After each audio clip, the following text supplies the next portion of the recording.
My name is Nadia Mohammed. I am currently the mayor for the city of St. Louis Park. I have been mayor for 2 years. It has been the honor of a lifetime to serve my community. I was a council member before then, so I've been in office for about 6 years in different capacities. I am Somali American, of course, as you can see. I was born and raised in Africa, but came to America when I was 10 years old. And then I've lived in St. Louis Park since then, so I often do joke that I came from Africa straight to St. Louis Park and then never left. What do I do? Honestly, I love anything that has to do with making my community better than I found it, right? Like the idea of reaching for the betterment of your community. So like if for me, it's affordable housing, for me, it's climate action, for me is building an inclusive community, better infrastructure, safer roads, all those. And so that's my passion in life, and I try to pursue that as best as I can. A couple of years ago, I learned this syndrome called the glass child, right? And it typically happens when you are a sibling of somebody who is special needs, right?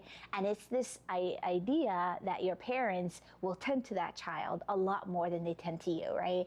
And so they will get all the attention, they will get all the outpour of support and encouragement, and you are going to be like, why are you not doing this for your brother? Why are you not doing this? Now, I'm not saying it's a good thing or a bad thing, right? But that's the experience typically for kids who have siblings who are special needs, or who, whatever it may be.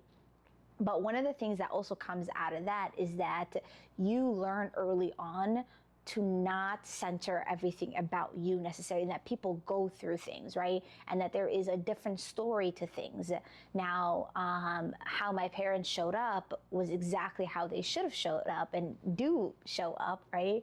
And the way that they showed up for me is completely different, but not necessarily in a bad way. Does that make sense? And so I think that's one of the things that I've just kind of learned.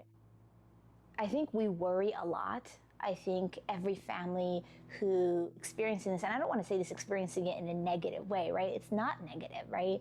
But this is part of their life story, right? Their life's journey, worries a lot. We worry a lot. We worry about what is he going to do one day, or what if we're not here one day? What if this happens, and things like that. But I think there's also joy and happiness in being a part of the family. I think the advice I would give, and I would say, have a lot of patience and grace for yourself.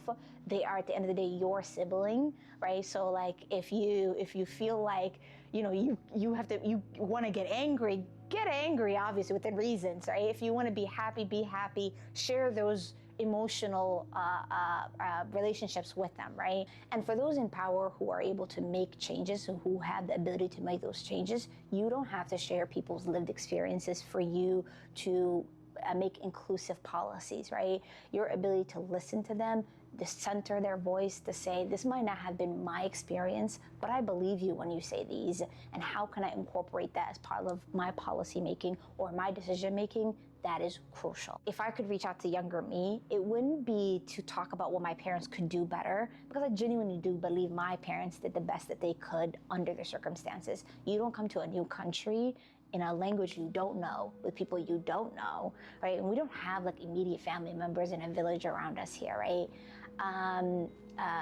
But I think the advice that I would give to myself, and this is something that's deeply personal, is I wouldn't be so ashamed, and I wouldn't try to hide this from the world, right? I think when I grew up, and especially growing up in Nairobi and Somalia and early parts of here in America, there's a lot of shame that used to go around with autism or having siblings with autism, right? And that, when people would say, and the way that people would have the reactions that they would have with my brother, I would have a visceral reaction to it, right? And partly it would be anger, partly it would be shame, right? And so I would tell that little girl to not be so ashamed. I think it is something that is normal. It is something that is beautiful. It is something that is part of life, right? And it is life. It is, right? And it's somebody's life. And so for me to be oh my God, I have to protect my brother in a way that comes off very I need to hide him from the world, I think I'm deeply ashamed of that now. And I would probably tell her to let go. You never learn how to show up right? Nobody sits you down and says, there are a lot of like parents who have classes who, I think it's like how to raise special needs kids or things like that, right? But like you don't learn that as a sibling. You learn through trials and tribulations. You learn through your parents yelling at you to do it correctly. You want to scream because you want to fight with like a sibling, and you want to duke it out, and we still do. We still do. Like there will be times where I'll yell at the top of my lung because he's still my brother, And I'm like, you're my little brother. You're supposed to go and grab that for me because I say so, right? And so like there's that dynamic as an older sister and younger sister that some at times is missing, and I miss that, right? But then there's a different dynamic that naturally comes to be, right? My advice to parents would be to have grace and to have empathy for yourself. This is your first time doing this. You have to remember that. This is your first time doing this. And so you make mistakes, some things happen, you brush them off, you're doing the best you can, and you will always do the best that you can. And it's important that you get back up and you keep going. You're doing a great job. I promise we're all doing a great job. And I know that every single one of your children love you, they respect you, and inshallah, all will be well.